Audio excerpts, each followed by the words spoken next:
Board के exam में बैठने वाले बच्चों से मैं यही कहूँगी कि अपना रिवीजन साथ साथ करते रहें।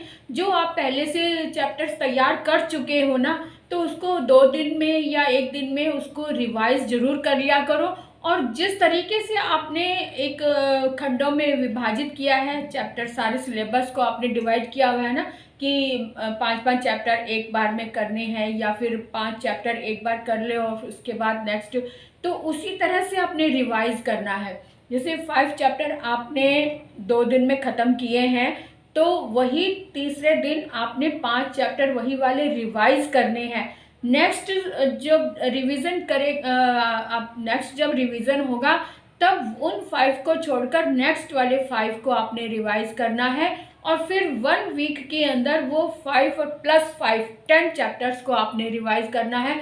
इस तरह से रिवीजन को मत भूलना।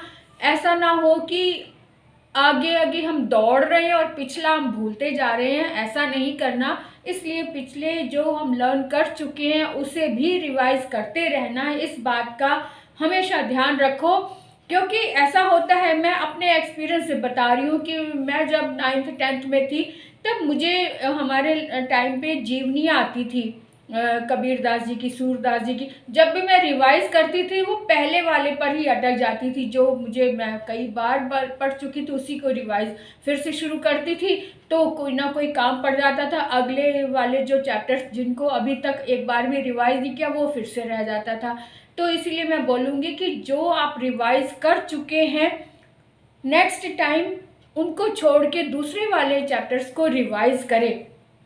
इस तरह से सारा का सारा सिलेबस साथ साथ लर्न भी होता जाएगा, और साथ में नए चैप्टर्स को भी आप अच्छे से लर्न करते रहें। और साथ में अपना ही टेस्ट ज़रूर लेते रहो। जो आपने क्वेश्चंस की एक लिस्ट बनाई है, या आपने जो भी आपके स्कूल्स में भी तैयारी करवाई हुई है, तो उन क्वेश्चंस को एज इट इज़ पेपर के अकॉर्डिंग आपने ज़रूर लर्न करना है।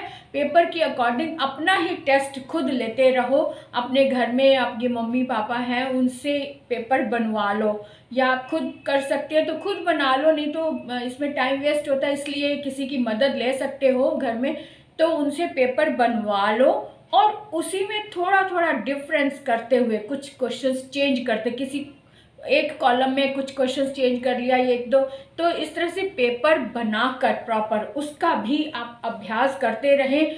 और जो पेपर आने वाला है उसी वे में बनाना है आपको, उसी में आपने प्रैक्टिस करनी है। क्योंकि जब पेपर सामने होगा तो आपको डिफ़िकल्टी नहीं होगी, आपको ऐसा लगेगा कि ये तो अभी मैंने कल ही सॉल्व किया था।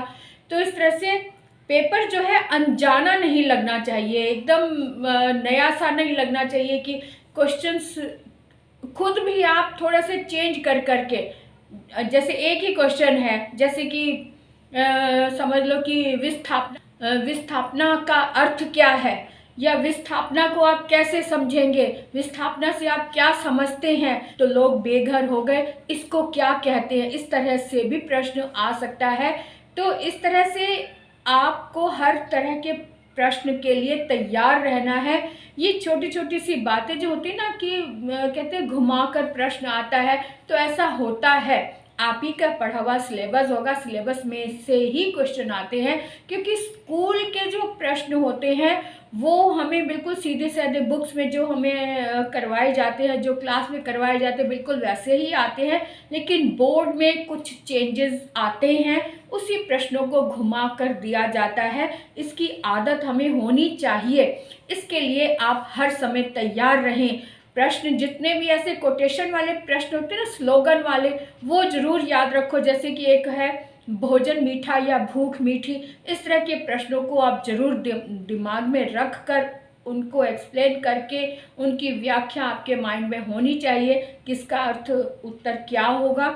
इस तरह से ज़रूर याद रख के उसकी तैयारी करते रहें। और अगर कुछ प्रश्न, कोई प्रश्न खास है जो नहीं समझ आ रहा, तो आप मुझसे ज़रूर पूछें, मुझे इंतज़ार है आपके प्रश्नों की। तो आप अपनी तैयारी पूरी रखें बोर्ड की अकॉर्डिंग। तो ऑल द बेस्ट।